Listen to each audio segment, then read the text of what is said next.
Bom, Brunão aqui, Portal Refil, junto com Praticamente Nada, estão cobrindo aqui o Anime Summit em Brasília e eu tô aqui com um grande ídolo meu, que é o Manolo Rey, dublador. Cara, eu te acompanho desde o Aventureiros do Bairro Proibido, pelo Olha, menos.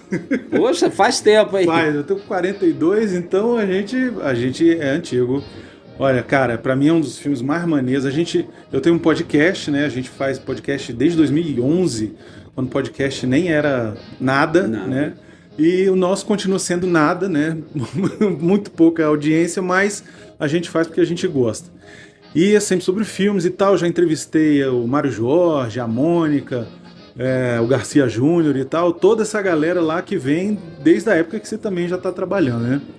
E aí eu queria falar um pouquinho sobre os seus trabalhos, mas antes eu queria falar sobre o Anime Summit. O que você achou? Eu achei sensacional, bem cheio, um público bem legal, bem animado, bem interessado nos assuntos, né? Vou dar uma olhadinha nos stands aí, que eu também tenho interesse. Eu vi várias coisas aqui que o pessoal estava trazendo para autografar e eu gosto, eu coleciono, né?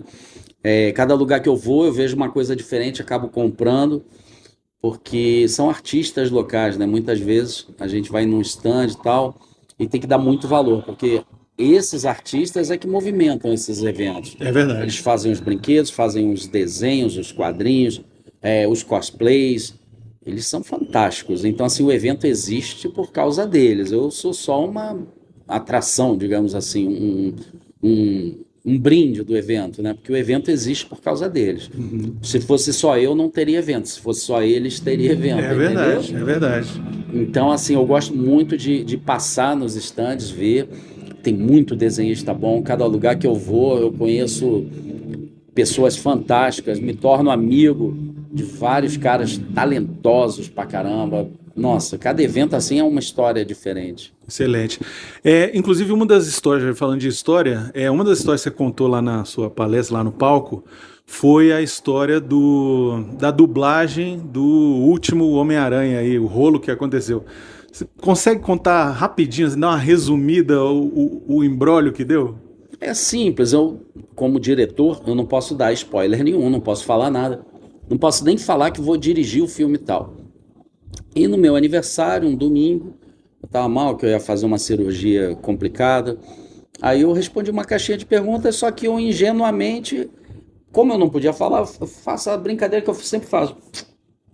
Beleza? Não posso falar nada, bico fechado. Beleza? Era um beleza. E eu sempre respondi isso, foi uma forma de responder. Só que o pessoal estava tão hypado com o lance do Tobey Maguire no Sem Volta para Casa, que os caras, se você fizesse assim, ficasse calado, ó, ele confirmou, era nesse nível. Então eu dei esse mole, as pessoas disseram que eu confirmei, só que eu não confirmei nada. E meio que quebrou a internet, né? Vi mensagem do México, da França, da Itália, dos Estados Unidos, do Japão, da Rússia, sei lá, era muita mensagem. Eu nunca vi tanta mensagem na minha vida. Eu não sabia nem como agir ali, não tinha como. Outro trabalho que eu acho que é legal, que na verdade é uma redublagem, é o De Volta ao Futuro. Você faz o Marty McFly.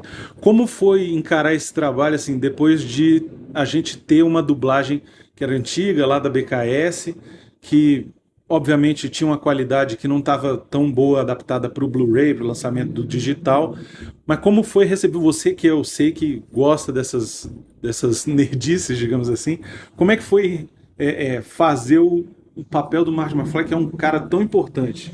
Foi uma responsabilidade gigante, né? Porque eu dublo o Michael J. Fox desde 91 e assim, eu nunca pensei que eu fosse dublar esses filmes. Porque já teve a dublagem da BKS, que é a clássica, a gente chama de clássica. Teve a dublagem, duas dublagens da Adelarte e teve mais uma dublagem. Teve filme que teve 4 dublagens. Antes da BKS teve até outra dublagem, né? Que foi da Adelarte, foi para avião. Aí quando me falaram, ó, você vai dublar o Michael J. Fox no De Volta para o Futuro, eu falei, mas já tá dublado. Não, é para Blu-ray e tal.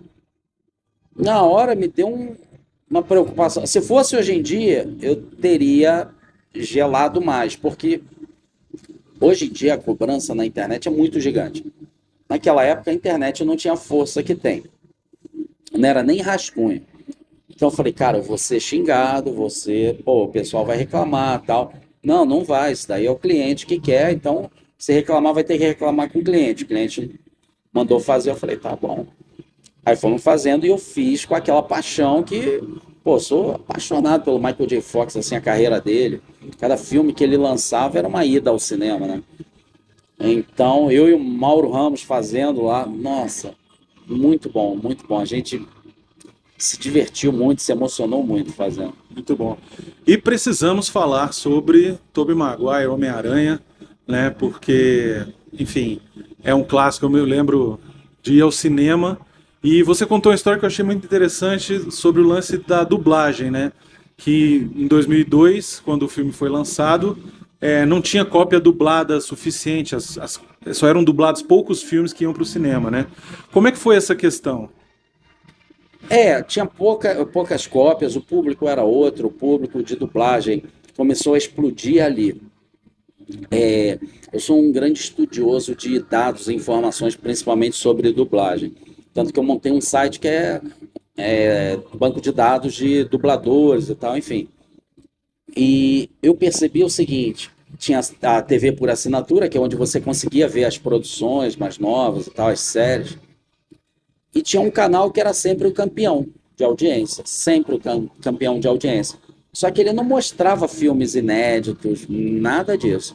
Era o TNT. O TNT ficou uns 10 anos em primeiro lugar, assim, direto.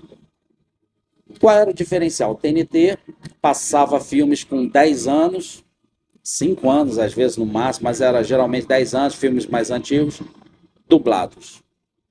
Então as TVs por assinatura começaram a ver isso junto com o cinema. Então teve esse crescimento tanto na TV por assinatura quanto no cinema. Na TV por assinatura nós tínhamos de 2,5 milhões a 3 milhões de assinantes, na época em que o TNT era sempre o primeiro.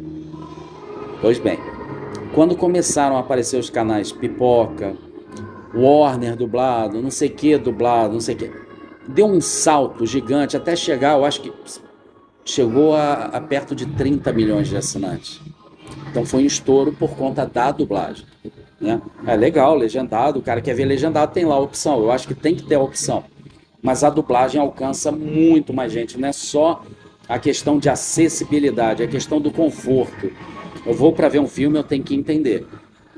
E no cinema aconteceu isso também. Tem filme atualmente que lança dublado e legendado, a bilheteria do dublado é sempre maior. E tem filme que nem lança legendado, por incrível que pareça, aqui no Brasil. Aí as pessoas falam, não, é por causa de acessibilidade. É sim, mas é principalmente por causa do acesso a todo mundo, sabe? E outra coisa, a pessoa acaba tendo um nível de cultura maior se o filme estiver bem dublado. E o Brasil assim, a gente sabe, a qualidade da dublagem brasileira é uma das melhores do mundo. Todo mundo fala isso, né? A luta tem que ser essa. Ah, não, tem que ser dublado, tem que ser legendado. Não, tem que ser bem dublado. Bem legendado. Boa dublagem. Tem que ser bem dublado. Tem que prestigiar a boa dublagem, sempre. Uma dublagem ruim não tem como. Tem que reclamar, ó, não gostei dessa. Como aconteceu alguns casos aí, aconteceram alguns casos. O público reclamou e acabaram redublando. Então, assim, tem que lutar por uma boa dublagem sempre. Beleza. Pra gente encerrar, que já estou tomando muito seu tempo aqui, eu vou te fazer um convite para participar um dia do nosso podcast, quando você puder. A gente entra em contato aí, troca uma figurinha, para participar, para falar sobre a sua carreira, sobre a história das dublagens, que a gente já tem um histórico de ter falado com um monte de dublador e ia ser uma honra poder te entrevistar por mais tempo. Com certeza, vamos fazer sim. É isso, galera. Um abraço, brigadão.